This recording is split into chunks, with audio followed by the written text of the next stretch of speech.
Welcome back to Valli cooking. நீங்கள் 90s கிட்ட இருந்தால் கண்டிப்பாக இது தெரிஞ்சிருக்கும். இது பேர் வந்து மேங்கோ பார்.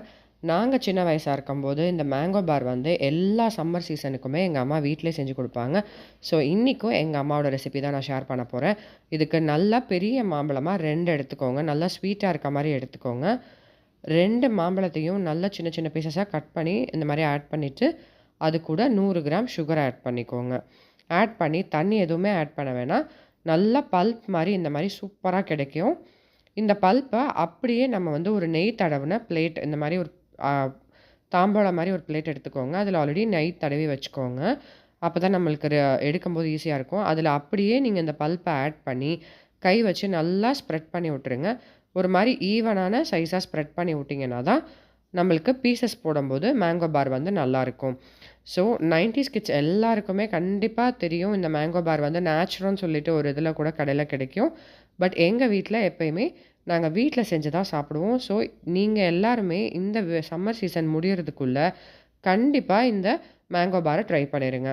பட் மேங்கோ பார் வந்து காயறதுக்கு 2-3 டேஸ் ஆகும். மினிமம் 2 டேஸ் இந்த மாதிரி நல்ல வெயிலில் வச்சிங்கன்னா சீக்கிரமாக காஞ்சிரும். காலையில் வச்சுட்டு வெயில் இதுவாகிறப்போ எடுத்து ஒரு பேப்பர் போட்டு மூடி வச்சுருங்க. நெக்ஸ்ட் டேவும் அதே மாதிரி பண்ணிங்கன்னா ஒரு 2 டேஸ்க்கு அப்புறம் இந்த மாதிரி கையிலே உரிக்க வரும். உரிச்சதுக்கப்புறம் அந்த இன்னொரு சைடையும் இன்னொரு ஒரு நாள் காய வைங்க.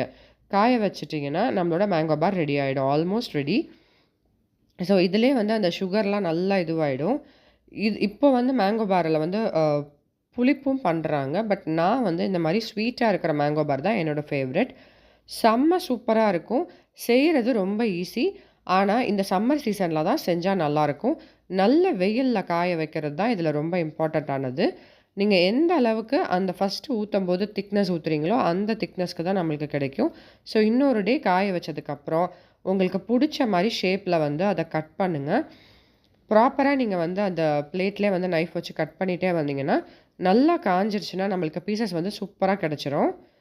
ஜஸ்ட் அதை மாம்பழத்தை வாங்கி சுகர் போட்டு அரைச்சி ஊற்றுறது தான் வேலை. 5-10 மினிட்ஸ் தான். ஆனால் காயறதுக்கு 2 டேஸ் பொறுமையாக இருக்கணும்.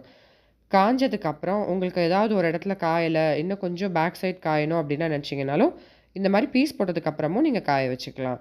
இந்த மாதிரி செஞ்சு வச்சிட்டிங்கன்னா ஒரு 5-10 டேஸ்க்கு சூப்பராக இருக்கும். நீங்கள் இந்த சம்மர் சீசனில் நிறையா தடவை ட்ரை பண்ணி பாருங்கள். ஸோ இப்போது 90s கிட்ஸ் 80s கிட்ஸாக இருந்தீங்க அப்படின்னா நீங்கள் மம்மிஸாக இருப்பீங்க. உங்கள் குழந்தைங்களுக்கு மறந்துடாமல் இந்த ரெசிப்பியை செஞ்சு கொடுங்க. ரொம்ப சூப்பராக இருக்கும். அண்ட் வீட்டிலே நம்ம பண்ணுறதுனால ப்ரிசர்வேட்டிவ்லாம் எதுவுமே இல்லாமல் குழந்தைங்களுக்கு இன்னும் ஹெல்த்தியர் வெர்ஷனாக இருக்கும். இந்த மாதிரி நம்மளுக்கு பீசஸ் எல்லாம் கிடச்சிரும். இதை வந்து நீங்கள் ஒரு பாக்ஸில் ஸ்டோர் பண்ணி வச்சுக்கலாம். ஸ்வீட்னஸ் இன்னும் வேணும்னாலும் நீங்கள் பவுடர் சுகர் பண்ணிவிட்டு அதையும் மேலே தூவி விட்டு சாப்பிட்டிங்கனாலும் சூப்பராக இருக்கும்.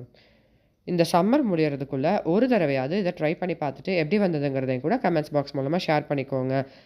நீங்கள் சின்ன வயசில் இந்த மேங்கோ பார் எவ்வளோ ஃபேவரட்டாக சாப்பிட்ருக்கீங்கிறதையும் என் கூட ஷேர் பண்ணிக்கோங்க.